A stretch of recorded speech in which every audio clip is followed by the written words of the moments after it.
haddaba qodobka ugu horeeya ee gabdhaha aan la guursanin ee ku badan Nairobi iyo Kampala waxaa kow ka ah gabdhaha ku nool shukaansiga shaxaadka ay ka helaan shukaansiga shaxaadka ay ka helaan ay ku nool yihiin waa gabdho guryo ku nool falaadye gareystay qolal magaalooyinka qayb kamid ah xaafadaha Soomaalidu u badan tahay degan oo kirada isla baxsada guryaha wada dega shan leh toban u degan gabdhaha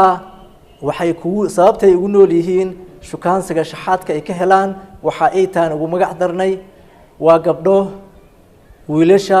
toban 20 u baranaya sida dhaqanka Soomaalidu waxa oo ay dhihi jireen gabar kumbay koodisa koobayna kala baxda laakiin ka waa ka duwan yahay oo waxay ku nool yihiin shaxaadka shukaansiga ay ka helaan meel kale lagama biil kale ma qaataan gabadhu waxay la kulmaysaa 10 nin ama 20 nin ama 30 nin kasta ficil qaasa hadal qaasa dhaqan qaasa ay kula kulantaa waa marka koowaade gabdhahaas waxay sameeyaan ninkii waxay ka dalbanayaan markuu u imaanayo oo guriga uu tagayo inuu u geeyo jibsiga jikinka iyo biisaha okay mid kale waxay ka dalbanaysaa inuu u keeno shoppingka oo ay guriga shoppingkiisna nin baa qaba nin kale wuxuu qabaa inuu baxsho kirada guriga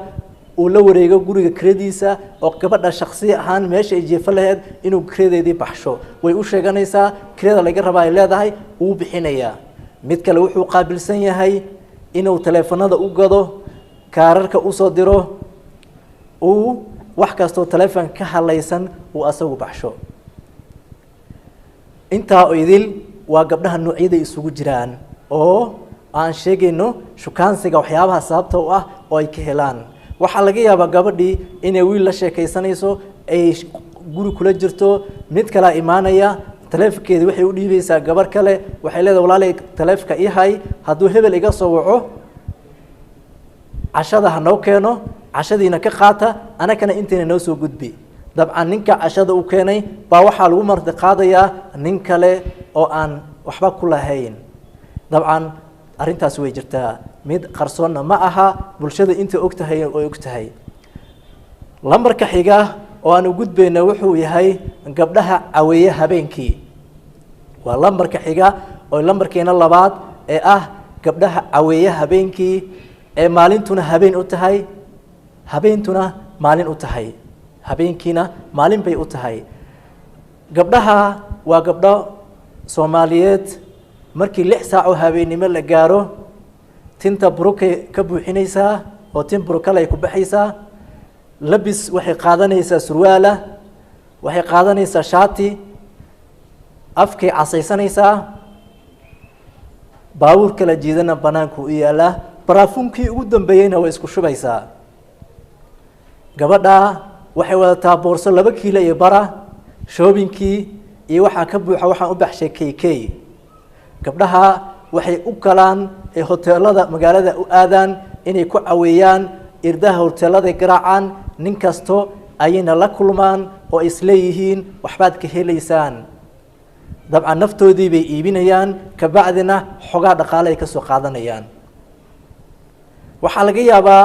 inay hoteelada si u gargaraacayaan ay waqtiga ay soo bixi lahaayeen ay taagan tahay oo ah waqtiga soo hoydaan waa 5 ama aroortii markii salaada dadku u baxayaan intaas dadku bixin ka hor ay guryahooda ku noqonayaan dabcan gabdhaha waxay leeyihiin aabayaal waxay leeyihiin waalidiin waxay leeyihiin walaalo waxa laga yaabaa sida aan baaritaanka ku helnay gabdhaha waxay biilaan waalidkood oo wadankii jooga waxa laga yaabaa inay u dirto waalidkeed aabaheed walaalkeed ama eedadeed ciday la nooleed $500 $400 $300 su'aal gabadha xaqii ka shaqeysa waalidka isma weydiiyo xaqii aadaal isma weydiiyo waxay waalidku yiraahdaan Allah ku barakeeyo shaqadaada saas ayna gabadhi ku sii socotaa mustaqbalkeedii aayaheedii iftiinkeeda dhan uu baabacay laakiin waalidkood kama warqabaan oo jirkeeda waxay ka iibiso ay u gudbisaa ayakuna waxay yiraahaan hore u soco qodobka saddexaad oo aan isdul daagi doonaa wuxuu yahay gabdhaha cuna muqaadaraadka. gabdha waxaa jira xaafad guryaha 3 bilood guri ma deganaato waa laga raraa sababtoo tahay dadkii dariska ayaa dhibsanaya waa la dacweynaya waxay cunaan muqaadaraadka nooc kastaba shiishada way cabaan qaadka way cunaan sigaarka way cabaan kala isku duraya way isku duraan wax kasto xun way sameeyaan habeenkii qaylada buuq guriga ka baxaysa looma adkeysan karo dariskana way dhibsadaan gabdhahana astaamaha lagu yaqaan waxa kamid ah 3 bilood hal guri ma deganaadaan oo mid kasta waa laga sii raraa gabdhahana waa kuwa u bixinay kuwa muqaadaraadka ku nool ee guryaha lagu caweeyo leh irday xataa u furtaan oo ma xishoodaan qodobka xiga wuxuu yahay afraad gabdhaha dharka ka aradan xishoodka aan lahayn ee social media ka buuxa wadooyinka lugeynaya aan xishoon akhlaaq lahayn asluub lahayn dabcan bari samaadkii waxaan arki jirnay gabdho markay wadooyinka marayaan leeru ay ka hor imaato oo dabayl ka hor imaato gabadhii waxay gabadhii qabsanaysaa xijaabkii qaybtii hore ay qabsanaysaa oo iska celinaysaa dabayshii laakiin maanta waxa bedelay arinka tolmada xun ee dharka la tolayo gabadhii waxaa laga yaabaa ayadoo horaadadeeda ay banaanka yaalaan oo ay lugeynayso wadooyinka waxay isku soo dhajinaysaa dharkii nuucii ugu dambeeyay ayayna dharka soo qaadanaysaa fashion xijaabyada ugu dambeeyayna soo tolanaysaa waxay ku socdaan cabaayado waxay ku socdaan saraawiil waxay ku socdaan qaarkood aad baad ula yaabaysaa markaad social media ku aragtid xishoodkii uu ka dhamaaday akhlaaqii way ka dhamaatay gabarnimo way ka dhamaatay dabcan aabaa dhalay adeeraa dhalay waalidaa dhalay waxaan isweydiinaa miyaysan ka warqabin oo aysan ogeyn gabdhaha waxa ka dhacaya ama ay samaynayaan ama ay guryaha ka soo xiranayaan waxaa laga yaabaa gabar inay wiil la socoto aabaheed la socoto adeerkeed la socoto hooyad la socoto aysan kala jeclayn gabadhiyo labis qaab daran wadata oo ay jirkeeda banaan ku yaalo ay wadooyinka marayso social media ku jirto aan la kala jeclayn oo waalidku uusan dan iyo damiir uusan ka lahayn dabcan wiilashii markay arkeen gabdhihii qaaqaawan oo jirkooda banaan ku yaalo khuraadadu sawiran yihiin jirka qiimihii uu quruxda badnaa oo banaanka yaalo raggii ishay ka buuxsheen waxay dhaheen kuwaan guri lama gey karo kuwaan ha laga gudbay dhaheen dabcan ayaduna waxay isleedahay markaa bal sidaa nin ku hel aqoonteeda caqligeeda garaadkeeda wuxuu gaarsiiyey inaysaan nin ku raadiso oo aysaan banaanka ugu soo baxdo ay sidaa nin ku hesho laakiin nin iyo ayada kala fog labcan laga yaabee nin way helaysaa laakiin ninka ay helayso ma ahan mid la qaado doona waqti dheer laga yaabo sanad 6 bilood 3 bilood inuu macmacaanka inta dhamaysto halka uu ka dhaqaaqo oo u dhadhansho sirta meesha ku jirtana arko oo yiraaho uu meesha kaga tago dabcan nin kasta wuxuu doonayaa gabar wanaagsan oo aqli iyo xishood iyo maskax leh laakiin nin doonaya in xaaskiisii lala qaybsado oo nin kale uu daawado nin doonaya waa nin damiir aan lahayn caqli aan lahayn xishood aan lahayn damiirkiisa ama iimaankiisu aad u daciif yahay dabcan arinka waa arin aad looga gubto aad looga xishoodo aad looga dhinto gabdhaheenii xishoodkoodiina uu ka dhamaynayo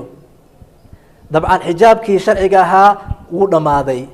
aad buu u yaraaday wuu dhamaada ma dhihi karo laakiin aad buu ugu yaraaday gabdhaheenii barisamaadkii waxaa Soomaaliya loo aqoon jiray ama dadka Soomaaliyeed waxa la dhihi jiray ardul xijaab maadaama ay gabdhaheenu gabdho wada xijaaban ahaa jireen maantay wuu yaraaday xijaabkii sharciga ahayd gabdhaha wata xijaabkii sharciga ah gabdhaha wata aad bay u yaraadeen oo waxa batay fashionka xijaabka ah gabdhaha qaata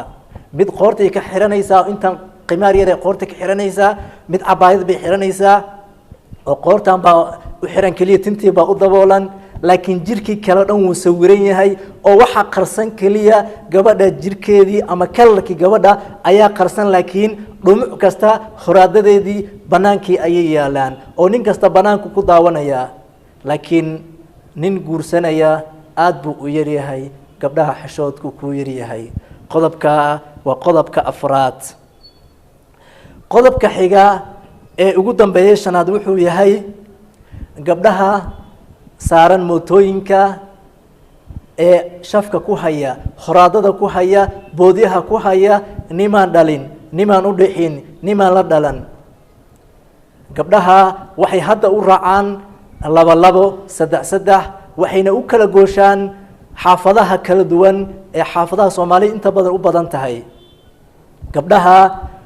waxay aadaan Jam Street, Juja Road, Jogo Road iyo Jajami inta oo idil waxaad ku arkaysaa gabdho wata mootooyin oo ninka ajnabi ka ah shafka ku haysta garabka haysta dhinaciisa gacanta kashtay dabcan xishoodu wuu dhamaayay akhlaaqi way dhamaatay asluubi way dhamaatay inta ay gabdhaheenu nimanka ajaanibta ah ay shafka ku hayaan mootada la raacayaan waqtiga ugu yar waan degdegsanahay meel baan ka daahsanahay marmarsiyo badan buu shaydaankii u keenay saas daraadeedna hore bay u qaateen wax kasta ay samay karaan dabcan meelahan sheega way kala dhaadheer yihiin laakiin waxaaba ka sii daran gabdho meel isu muuqata oo 100 tilaabo isu jirta oo xataa ku qumanayn in loo raaco mooto raacaya mootay u qaadanayaan oo ay raacayaan mana u qumano mana ku qurxoona mana u wanaagsana caafimaadkeeday ka soo horjeeda diinteeday ka soo horjeeda akhlaaqdeeday ka soo horjeeda dadnimadeeday ka soo horjeeda diintii islaamkay barbar ka duminaysa gabadha mooto raacday ee nin ajnabi ka ah la saaran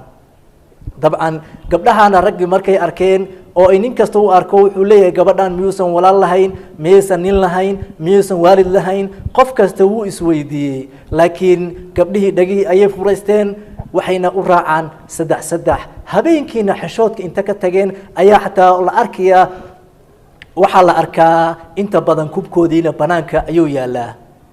gabdhaha waa gabdhaha ugu daran ee si babliga u soo bandhiga xishood xumada akhlaaq xumada diin la'aanta ay mootooyinka keeneen haddaba waxaan soo gudbinay 5 kamida 5ta ugu daran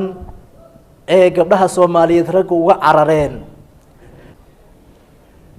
qodobka xiga ee aan rabno inaan soo gudbino wuxuu uu yahay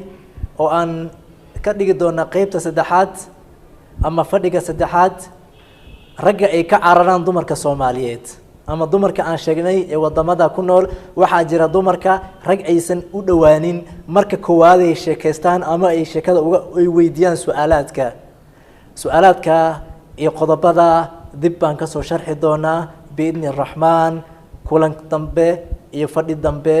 iyo soo noqod wacan وبالله توفيق السلام عليكم ورحمة الله وبركاته